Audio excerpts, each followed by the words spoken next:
Nou liewe broer en suster, dit is vir my nie nodig om vir u te sê dat ons is in 'n konstante stryd as kinders van die Here teen die Satan en sy werke van die duisternis. Ek glo ook dat elke weergebore kind van die Here, by u is daar 'n voortdurende strewe om volmaakte verlossing van die aanvegtinge van die duiwel te ervaar. Maar ons weet ook, vriende, wanneer jy aan die Here 'n algehele oorgawe gemaak het, is die duiwel altyd daar om op 'n baie slinkse manier vir jou te kom potjie om weer sy wil te doen, of om jou van die Here se pad af te lei of te ontspoor. Ek wil ook vir u waarsku, en ek glo uit hierdie boek het dit al baie duidelik na vore gekom. Jy moenie dink as jy een groot geestelike oorwinning behaal het, dat jy nou die oorlog teen Satan gewen het nie. Verre daarvandaan. Maar ook wil ek kinders van die Here bemoedig. U moenie dink as jy nou gefaal het, dat die saak is nou verlore en dat jy nooit weer 'n kans kan hê om op te staan en reg te maak wat jy verbrou het nie. Ook dit is 'n leuen van die duiwel. As jy geval het, kom vertel hy vir jou, jy's te sleg om deur die Here gebruik te word, en daarom gaan lê so baie kinders van die Here. Ons het so ietsie daarna verwys, hoe dat die volk maar moes opstaan na hulle neerlaag by Ai, en moes hulle dit gaan regmaak wat hulle verbrou het, en hier het hulle maar weer 'n keer gestruikel en geval, maar die Here het daardie val van hulle omskep in 'n seën. So dit is nie alles verlore, as jy geestelik gestruikel het, of in 'n opsig gefaal het nie. Moenie langer vir die duiwel luister nie, en ek wil veral vir die afgestompte kinders van die Here in die algemeen dan sê, staan op vir die Here Jesus, al het jy misluk. Vriende, ook ek ken my mislukkings, en ek worstel daarmee voor die Here, maar God gee mens genade om maar weer op te staan, en in die naam van die Here Jesus, die stryd weer voort te sit. Moenie gaan lê as jy 'n veldslag verloor het nie. Dit sê nog nie, jy het die oorlog verloor nie. En dan moet ons 'n ander ding onthou, vriende, solank as wat daar sonde in hierdie wêreld is, en u en ek woon in hierdie liggame van vlees en bloed, ons verwag die verlossing van hierdie liggame eers in die toekoms, wanneer die Here Jesus gaan kom om ons te haal en ons in 'n verheerlikte liggaam te oorklee. Maar solank ons in hierdie liggame van vleis en bloed lewe, sal ons in voortdurende konflik met die duiwel ons sielevyand wees. En dit beteken dat ons voortdurend versoekinge sal moet die hoof bied. Dit moet weeg in die lig van God se woord en in diepe afhanklikheid van die Here, dan ons besluite neem en aan die Here getrou bly. Vriende, geen sonde of boosheid is betekenisvol of kan ligtelik mee gehandel word as ons, en ek wil ook maar sê veral wanneer dit kom by kompromie met die Satan. Enige kompromie met die Satan, enige sonde, ons kan nie daarmee ligtelik handel nie. Dit is vir elke kind van die Here rampspoedig. In hoofstuk 9 het ons nou 'n klassieke illustrasie van die subtiliteit van die duiwel. Hoe listig hy is, met watter bedrog kan hy kom, hoe dat hy homself kan kamoufleer, hoe dat ons in ons geestelike liggelowigheid, naïwiteit en verskoon die harde woord, ons geestelike onnoselheid, deur die duiwel op sleeptou geneem word, want dit is so tragies dat kinders van die Here so liggelowig is, dat hulle so maklik dinge glo.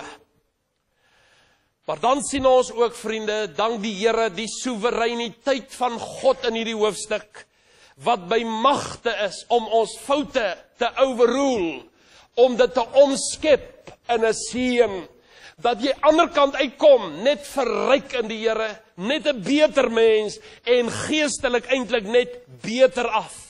Maar u moet onthou, soos ons dit nou al sterk beklemtoon het, die duiwel kom elke keer met 'n ander strategie. Hy het daarby met 'n ander plan gehad. Hy het vir hulle gesê, nee man, gaan net 'n paar ouens. hier kom en hy stuur sommer 'n ou klein groepie vervlenterde ouens met stikkende wynsakke en hulle word om die bos gelei. Die duiwel het elke keer 'n ander strategie. En die oomblik as jy met die Here wil vorder, gaan die duiwel met 'n ander strategie kom om jou van God se spoor af te kry. Ons het nou al verwys na Jerigo en na Ai en hoe dat hulle nou maar by Ai maar weer in ellende is.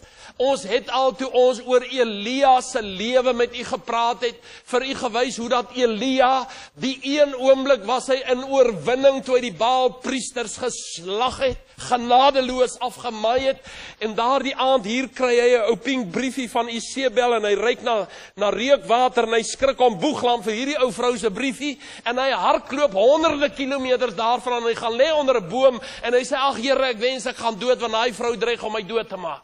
Maar hy het net 'n paar dae tevore 'n kans gesien om 600-700 Baalpriesters eie handig keel af te sny en nou hol hy weg vir 'n geverfde vrou. 'n Mens kan hierdie goeters nie verstaan nie, vriende. Maar dis wat gebeur. Maar die duiwel kom elke keer met 'n ander strategie. Die eerste fout wat hierdie mense gemaak het, was hulle glo die vyand. Ek gaan nie als weer lees nie. Van vers 1 tot 15 kan u dit lees. Terwyl hierdie mense by Ebal en Gerizim was, om aan God die eer te gee vir die oorwinning, hulle is daar in 'n konferensie atmosfeer, het die konings van Kanaan saamgespan en gereed gemaak, om hierdie mense uit te wis of uit te oorlê. Wiete het gesê, nee, ons gaan by hulle aansluit, ons gaan 'n ander plan met hulle maak, terwyl die ander Kanaanitiese konings, hulle het gesê, nee, ons gaan in 'n alliansie, ons gaan as 'n verenigde nasies teen hierdie volk opstaan. Dis daar waar hierdie gedagte al van verenigde nasies vandaan kom en selfs al vroeër. Ons gaan hulle tegemoet trek. Nou vriende, destydse stadsstate, hulle was nie baie vriendelik teenoor mekaar nie, hoor. Hulle was ook nie baie lief vir mekaar nie. Maar weet jy, nou het hulle 'n gemeenskaplike vyand. Nou maak hulle vriende. Ons het dit mos al baie vir u gesê, dat mense is eintlik vyande van mekaar, maar die oomblik as hulle 'n gemeenskaplike vyand het, dan sluit hulle verbonde met mekaar. Dis wat die Here ook vir ons sê in Psalm 2, waar die Here vir ons daar vra. Hy sê, waarom woel die nasies en bedink die volke nietige dinge? Die konings van die aarde staan gereed en die vorste hou saam raad teen die Here en teen sy gesalfde. Daar sal ook in die eindbedeling, want hierdie is 'n messiaanse psalm, sal die volke van die wêreld selfs teen die Here Jesus kom saam staan om hom finaal te probeer uitwis. Net soos wat dit was op die dag van sy kruisiging in Lukas 23 vers 12, waar ons lees, en Pilatus en Herodes het op daardie dag goeie vriende geword, want hulle was van tevore in vyandskap teenoor mekaar. Hulle word daardie dag maatjies, toe hulle saam besluit het, hierdie Jesus moet ter wille van vrede in die land, moet hy maar liewer aan 'n vloekhout gaan sterwe, en hulle word vriende daardie dag.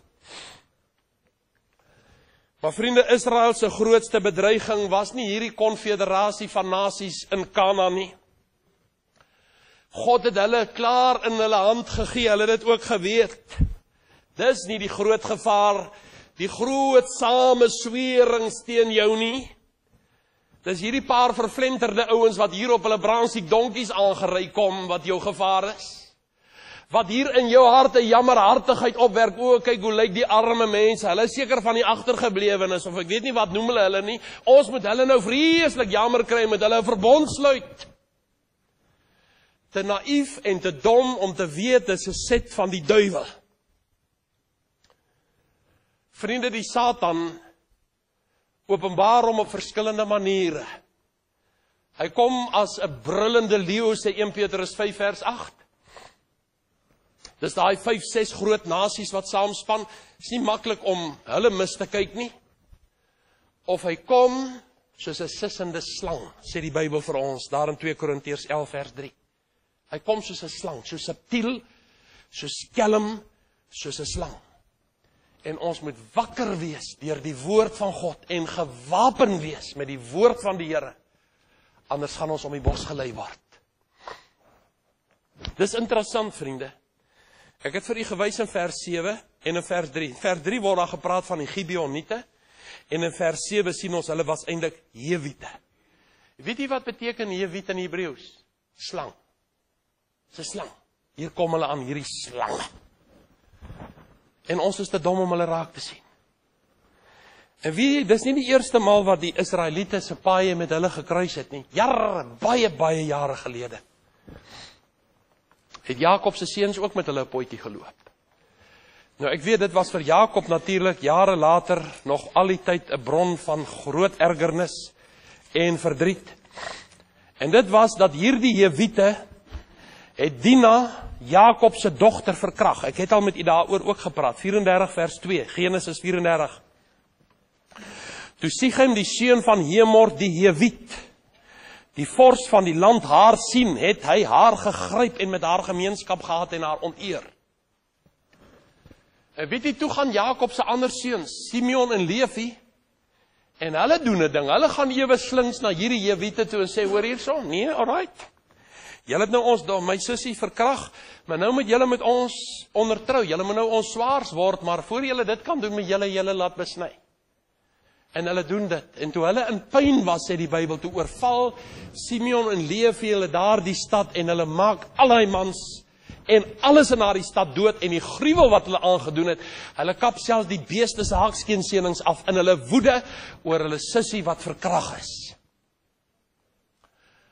Maar kan jy sien, hoe is die tafels nou 'n bietjie omgekeer? Destyds, het Jakob se seuns, die Hewiete gaan mislei. En hier kom die Hewiete nou, en hulle kom mislei die nageslag van Jakob, die Israeliete. Die duiwel slaap nie, vriende, en hy sal hom wreek. As jy hom oorwin het, of as jy hom 'n punt gewys het, gaan hy hom verseker op jou wreek, al vat dit jare. Maar die een fout is, hulle het die Gibeoniete geglo. Waarin? Nommer 1, in wat hulle gedoen het. Ons lees weer verse 3 tot 5. Maar die inwoners van Gibeon het gehoor wat Josua met Jerigo en met Ai gedoen het, en hulle het hulle met lus gehandel. Hulle het gegaan en hulle as boodskappers aangestel en verslyte sakke op hulle esels geneem, en verslyte wynsakke wat geskeur en weer toegebind was, ook verslyte en gelapte skoene aan hulle voete en verslyte klere aan hulle lyf, en al die brood van hulle padkos was droog en verkrummeld. Ek het reeds genoem, dis maar so 30 kilometer wat hulle moes reis. Maar hulle kamoufleer hulle, want hulle het geweet, en ek het nou nie tyd om al die verse te lees nie, maar gaan lees in Deuteronomium 7 vers 1 tot 11, en in Deuteronomium 20 vers 10 tot 20, waar die Here dit uitgespel het, watter stede moet uitgewis word en verwoes word. Hy het by name Gibeon genoem. Het was op die lys van stede wat uitgewis moes word. Maar hierdie mense het dit geweet. Hulle het ook geweet, en het staan in daardie verse, dat jy mag alleenlik met mense buitekant die landsgrense 'n verbond sluit. En daarom kom hierdie mense en sê, hoor hier, ons kom van 'n baie ver land af. Hulle het geweet, hulle ken die Bybel, vriende. Op een of ander manier het hulle dit te hore gekom. Hoe sal ons nie weet nie. Moontlik daardie konferensie gaan bywoon. Ons sal nie weet nie. Wat ek hierdeur wil sê is, die duiwel en sy trawante ken ook die Bybel, en dan is hy op sy gevaarlikste as hy met Bybelverse na jou toe kom. Ons weet mos die geval van die Here Jesus met sy versoeking in die woestyn, toe die duiwel vir Jesus sê, maar daar is geskrywe dat hy, die Vader, sal die engele aangaande jou bevel gee dat jy jou voet dalk nie teen 'n klip stamp nie. Toe hy Jesus uitgedaag het om van die tempeldak af te spring, en Jesus moes hom telkens in Matteus 4 antwoord, maar daar staan ook geskrywe. Jesus moes die woord van God ken en dit quoteer. Net so sal ons die woord van God moet ken, vriende. En daarom wil ek sê, maak ek dit my lewenstaak en my bediening om kinders van God met die woord van die Here toe te rus. Nie vir die oppervlakkige snert te probeer bring nie. Jy moet die woord van God in jou hart kry, sodat jy teen die duiwel kan staande bly. Die Gibeoniete sit 'n klompie manne by mekaar, en hulle rus hulle toe, en hulle vermom hulle met hierdie klere en padkos en toerusting. Alles baie netjies gekies. En hier kom hulle aan vervlenter, patetiese figure. En ons kry hulle tog so jammer. Ek wil weer vir u sê, vriende, die Satan sal homself vermom as 'n engel van die lig. En dan is hy op sy lustigste. Nou sê die Bybel ook, hy het sy valse apostels en bedrieglike werksmense, sê in 2 Korintiërs 11 vers 13. Dit is baie makliker om 'n brullende leeu raak te sien. Dit is moeiliker om 'n sissende slang raak te sien. En dit is nog moeiliker om te onderskei as die duiwel by jou kom staan as 'n engel van die lig. En wat hulle alles gesê het, ons weet hulle het gelieg. Maar ons weet mos, vriende, jy moet 'n leuen altyd so tussen twee waarhede aanbied, dan sluk mense dit met hoek en sinker. En nou kom hulle hier so en hulle sê, nee, ons weet van alles wat die Here vir julle in Egipte gedoen het, dis waar. En ons weet alles wat die Here vir julle gedoen het, oor kan die Jordaan. Hy weet, hierdie Israeliete se mond hang oop, hierdie mense weet van ons. En so tussen hierdie twee waarhede, sit hulle die leuen binne-in. Hulle sê, hoorie, ons is julle dienaars. Hulle lieg. Hulle is hulle vyande. Maar hulle kon sê nie, ons is julle dienaars. Maar Josua het hulle later vasgevat op en hulle het hulle dienaars geword. Maar vriende, die duiwel is 'n leenaar en 'n vader van die leuns. Nommer 1 kom lieg hulle en sê ons kom van 'n ver land af. Lieg, hulle kom 30 kilometer. Hulle lieg oor hulle kleredrag en hulle kos in vers 12. Hulle lieg oor hulle self, hulle doen hulle self voor as 'n hooggeplaasde afvaardiging van hulle stad, dat hulle moet nou as ambassadeurs kom om oor vrede te kom onderhandel. Nou, u weet vriende, terwyl hulle self as diensknegte voorhou, u moet dit maar gaan lees in verse 8, 9 en 11. Hierdie mense het soos die inwoners van Jerigo, het hulle geweet, hierdie God is die Almagtige. En weet, ten spyte van hulle kennis, het hulle nie tot die Here bekeer nie. Ek lees vir u net weer wat het Rahab, daardie hoer in Jerigo vir Josua hulle gesê. Hy sê in Josua 2 vers 9, ek weet dat die Here die land aan julle gegee het, en dat die skrik vir hulle vir julle op ons geval het, en dat al die inwoners van die land vir julle bewe, want ons het gehoor dat die Here die water van die Skelfsee voor julle by die uittog uit Egipte laat opdroog het, en wat julle die 2 konings van die Amorite Senon oor kan die Jordaan aangedoen het, dat julle hulle met die banvloek getref het. Hierdie manne weet presies wat Rahab geweet het. Maar Rahab op grond van haar kennis bekeer haar tot die Here en neem die Here aan. Hierdie mense weier om die Here aan te neem. Nee, sê hulle, ons gaan hierdie mense binne sypel en ons sal hulle van binne af reismuur en uiteindelik van binne af sal ons hulle oorwin. Hulle weier om hulle lewe aan die Here oor te gee. En nou sien ons, ek het dit ook al reeds vir die genoem in die skriflesing, hulle skelm genoeg. Hulle kies hulle woorde mooi, hulle vermeld niks van die oorwinnings oor Jerigo en Ai nie, omdat hulle geweet het, daar die nuus is nog baie vars, en het kan onmoontlik nou al 'n ver land bereik het. Waarom was hierdie mense so suksesvol? Die rede is eenvoudig, vriende. Josua en sy kabinet, as ek hulle so mag noem, was maar weer so 'n bietjie voortvarend. Ons kan nou maklik kritiseer agterna. Maar ons ontleed dit in 'n gesindheid, Here, ons wil leer, ons wil nie in dieselfde strikke trap nie. Hulle het na hierdie vreemdelinge se stories geluister en na hulle vervlenterde klere gekyk. En hy het vir sy leiers gesê, hoorie, ons moet nou wetenskaplik na die ding kyk, in plaas van dat hulle geestelik dit benader. Hulle maak staat op eie insig. En na so 'n bietjie negotiations, toe bereik hulle nou konsensus. En hulle sê, hoorie, alles lyk so logies en so oortuigend. Ons is eintlik totaal verkeerd in ons vooroordeel, kyk hierdie arme vervlenterde ouens. In steede van, vriende, dat hulle net vir 'n oomblik voor die Here gaan buig het. Hulle moes vir hierdie ouens gesê het, hoor hier man, wag net so 'n oomblik hier buite. Ek en my kabinet, ons gaan net gou hier na die gebedstent toe. Ons gaan net gou 'n bietjie met die Here praat. Hoorie, ek wil vir julle sê, as hulle daar uitgekom het, sou hulle net 'n stofstreep oor die bilte gesien het, daai ouens so gehardloop het. Want hulle die God van hierdie mense gevrees. Maar hulle gaan bid nie. Hulle gaan praat nie met die Here nie. Die Bybel sê dit nie sonder rede nie, vriende. Die Here sê hulle het nie eers met hom kom praat nie. En weet jy, die wil van God kom uit die hart van God. En weet jy, God begeer om sy wil aan ons bekend te maak. En hy begeer, dis vir hom 'n vreugde, om sy wil aan sy kinders bekend te maak, as hy weet, hulle gaan dit nougeset uitleef. Maar wie, as dit by die wil van die Here kom, wil ons soos window shoppers loop, met ons neus so teen die ruite, en dan wil ons kies, nee, maar daai hou ons nou nie van, en hierdie een se prys is 'n bietjie hoog, ons sal hierdie ene vat, dit lyk na 'n bargain, en dan môre gaan ons hom vat. Jy weet, ons wil so met die Here met eerbied gesê, wil ons bargain. Ons wil nie onvoorwaardelik sê, Here, doen slegs u wil, ek wil u in al my weë ken.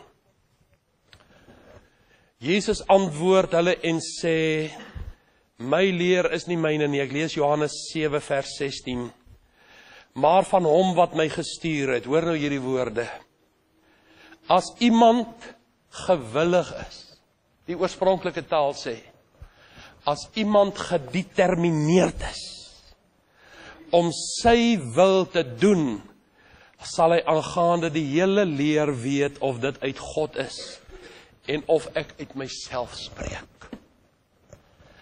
Die Here sal weet, as daar by jou 'n hartsgesindheid is, Here, in hierdie saak, wil ek vreeslik graag weet, wat sê u? Dan beloof God, sal hy jou antwoord. Maar die probleem is, ons gaan vra nie die Here nie. En nou waarsku wyse Salomo ons ook in Spreuke 3. Hy sê daar in vers 5, vertrou op die Here met jou hele hart en steun nie op jou eie insig nie. Ken hom in al jou weë, dan sal hy jou paaie gelyk maak. Maar ons doen dit nie. Vriende, as hierdie manne ambassadeurs was van die volk waar hulle vandaan kom, soos hulle voorgee, sou dit 'n groot, swierige afvaardiging gewees het. Want die heidense konings wou vreeslik graag altyd breek. Maar Josua, hulle besef dit nie in daai oomblik nie. Hulle sou genoeg kos en van die beste kos by hulle gehad het. Want ambassadeurs gaan nie met broodkrummels op 'n lang reis nie. En dit was die gebruik destyds, vriende, as 'n groot kontingent van afgevaardigdes van 'n land 'n ander land gaan besoek om oor iets te onderhandel, dan stuur hulle topmanne, hulle stuur hulle beste kamele, hulle beste toerusting, hulle tente op die paaie, hulle het hulle bakkers en hulle kosmakers, hulle sou vir hulle in die woestyn brood gebak het. Al moes hulle die meel saamry. Hulle sal nie met 'n klomp harde broodkorsies daar aankom nie. As Josua net dit wou insien, hoor jy, hierdie is 'n klomp krummels, man. Hulle kom ons belieg. Hulle sou ten minste goeie klere in hulle tasse saamgebring het, in hulle reissakke, om daarom hulle pakke klere aan te hê as hulle hierdie groot man Josua moet kom ontmoet. As hulle dan hierdie ambassadeurs is wat hulle lieg. Maar hulle is dit nie, hulle kom met hulle flenters daan. Hy moes gesê het, man, ek praat nie met houbous nie, weg is julle, gaan trek vir julle oordentlik aan. Nee, hulle is in hulle hart gegryp, die arme verflenterde ouens met hulle stikkende wynsakke en hulle verharde brood. Vriende, ek wil vir u sê, as jy nie op God se woord ingestel is nie, gaan die duiwel jou met enige slap riem onder die son vang. Ons sien dit mos in ons dag vandag ook, waarna of waar agter mense kan aanhardloop in kerke. Dis skrikwekkend, ek wil nie daarop uitwy nie. Terwyl Moses sy mense in sy goddelike wysheid jare vooruit gewaarsku het, in Eksodus 34 vers 12, neem jou in ag dat jy geen verbond sluit met die inwoner van die land, waarin jy kom nie, sodat hy nie miskien 'n struik by jou word nie. Jy maak met niemand 'n ooreenkoms nie. Maar nee, ons is nou slim, ons is nou wetenskaplik, nee, ons gaan dit doen. en in hulle ondeurdagte haas, sluit hulle 'n verbond met hierdie mense, en hulle verseël dit deur in die naam van die almagtige God vir hulle te sweer. En Psalm 15 vers 4 sê vir ons, dat jy kan tot jou eie skade sweer. En hier sweer hulle tot hulle eie skade. Vandag maar presies nog so, vriende. As jy eers begin redeneer, praat jy vir jouself nou baie vas. Ons laaste gedagte is, God omskep dit in 'n seën, en hierdie mense word hulle slawe. Hoe die leiers van Israel uitgevind het, dat hulle om die bos gelei is, weet ons nie, maar na 3 dae is die nuus gebreek, vers 16. Maar aan die einde van 3 dae, nadat die verbond met hulle gesluit was, hoor die volk, dat hulle in hulle nabyheid en tussen hulle woon. Na 3 dae, toe is die waarheid uit. En wat 'n skok moes dit nie gewees het nie. Nou hoe dit uitgevind is, weet ons nie. Of hierdie ouens so bly was, en dat hulle toe daar in hulle kampie, net hier buitekant waar die Israeliete kamp, gaan heerlik partytjie hou het, en lekker gedrink het, en nostonge nou lekker hier in die kroeg begin praat het, geversê het, hoe het ons hierdie klomp onnoosel mense om die bos gelei, of moontlik het Josua nie vrede gehad nie, en het hy 'n teenspionasie geloods, iemand tussen hulle ingestuur, of moontlik het hy spioene uitgehaat om daar die stede te gaan verken, Gibeon en die ander plekke te gaan verken, en toe kom hulle terug met 'n verslag en hulle sê, maar hoor, hierdie ouens is mos hier wiete man, hulle bly hier 30 kilometer van ons. Ons weet nie hoe nie. Maar ons weet net een ding, toe hulle uitgevang is, was dit vir Josua en sy kabinet 'n baie groot verleentheid en 'n vernedering. Maar nou is hulle hande gebind. Hulle het in die naam van God vir hulle gesweer, ons mag julle nou nie uitroei nie. En weer vriende, so kan mense soms op die geestelike lewe 'n sonde toelaat, of jy kan 'n besluit neem wat jou lewe dramaties beïnvloed. Nou, jy kan dit nie weer regstel nie. Jy gaan daarmee sit. Maar God kan dit omskep. En nou wil ek my haas, ek lees in 2 Samuel 21, baie jare later, het Saul, koning Saul, hierdie verbond wat daar met die Gibeoniete bestaan het, nie geag nie. En hy het hulle aangeval en hulle baie ernstige skade berok, en hy het 'n klomp van hulle doodgemaak. En wie God se toorn het teenoor Saul ontvlam. Jy moet dit maar gaan lees in hoofstuk 21 in 2 Samuel. God het hom dit verkwalik. En toe het koning Dawid tussenby getree. En hy het vir hierdie Gibeoniete gesê, hoorie, ek eer die verbond wat Josua met julle gesluit het.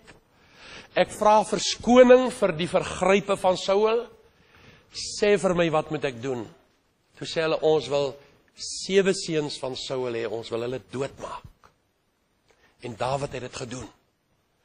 Hulle het 7 seuns van Dawid gaan ophang. En Rispa het oor daai seuns van haar se lyke gewaak. En Dawid het dit geëer. U kan dit maar self gaan lees, interessante geskiedenis. Maar net om te wys dat God neem jou op jou woord. Maar vriende, jare later is daar na die Gibeoniete verwys as die Nephilim, wat beteken hulle wat gegee is. Hulle word genoem die tempelbediendes. Ons lees van hulle in 1 Kronieke 9 vers 2, in Ezra 2 vers 43, en ook in Nehemia 3 vers 26. U sal onthou, toe ons die boek Nehemia behandel het, het ons gepraat oor die waterpoort, by die waterfontein wat herstel moes word, en dat die tempelbediendes daar gehelp het, want het was toe nog na al die jare hulle werk, om die water en die hout te gaan haal vir die offers in die tempel, vir jare lang. En lees ons ook nêrens in die Bybel, dat hulle die volk Israel ooit enige probleme gegee het nie. Inteendeel, hulle het oor jare heen hulle afgode afgesweer, hulle die God van die Israeliete aanvaar en in die tempel gebid, En hulle het ook 500 van hulle het later uit Babyloniese ballingskap teruggekeer. In Esra 2 vers 43 tot 58 lees ons dit. Het hulle uit vrye wil teruggekeer na Jerusalem om hulle werk in die tempel te gaan voortsit in hulle toewyding aan die Here. Het God hierdie hele ding in 'n seën omskep. Maar ek sluit af, vriende. Die lesse wat ons vanaand, en ek wil hê u as kind van God moet dit ter harte neem, wat ons vanaand uit hierdie gedeelte uit God se woord leer, is dit. Nommer 1, moenie dink as jy 'n dieper oorgawe aan die Here maak, soos hierdie volk gemaak het, dat die duiwel vir jou gaan applous gee nie. Dan gaan hy op sy lustigste wees om jou te wil bykom.